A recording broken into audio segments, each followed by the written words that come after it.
కనపడింది. ఆ ప్రకారానికి కావాల్సిన ఏంటంటే అగ్ని. ఇప్పుడు ఆ అగ్ని నువ్వు చేస్తున్న ప్రార్థనకి చేయగా దేవుడు మాట నీకు కనపడింది. 2వ వచనంలో మోషే ఆ పర్వతం వైపు చూస్తాడు, పర్వతంకి వెళ్ళి వెళ్తాడు. ఆ అగ్ని ఆరట్లేదు ఏందని చూస్తాడు. అది ఆరని అగ్ని కాదు, మండే అగ్ని. ఆ మండే అగ్ని పరిశుద్ధాత్మ అగ్ని నిన్ను దర్శిస్తాడు. నీకు కావలసిన ఆత్మ బలాన్ని ఇస్తాడు, ధైర్యాన్ని ఇస్తాడు, నీలో నూతనమైన స్వభావాన్ని ఇస్తాడు, నూతనంగా నిన్ను బలపరుస్తాడు. ఆయన రీతిలో నిన్ను చెక్కుతాడు, నడిపిస్తాడు.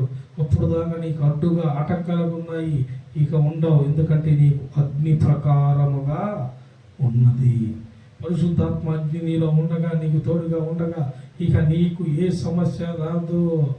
ఎవరు ఎన్ని చేసినానో వారు చేస్తారంటే, వారు నీ మీదకి యుద్ధం చేయాలని ట్రై చేస్తారు, అన్నీ చేస్తారు, కానీ యుద్ధము నీవే గెలుస్తావు.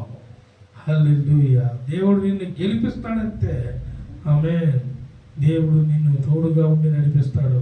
నువ్వు ప్రార్థనకు చెయ్యి. మోసేలాగా నువ్వు వెళ్ళు, మందిరానికి వెళ్ళు. మందిరంలో దేవుడు మాట, ఆయన మాట అగ్ని వంటి మాట నిన్ను నడిపించునుగాక. ఆయన అగ్ని నీకు తోడుగా ఉండునుగాక.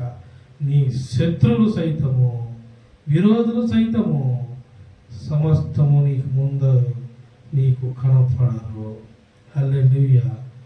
దేవుడు నీకు తోడుగా ఉండి బలపరచునుగాక. ఆమేన్.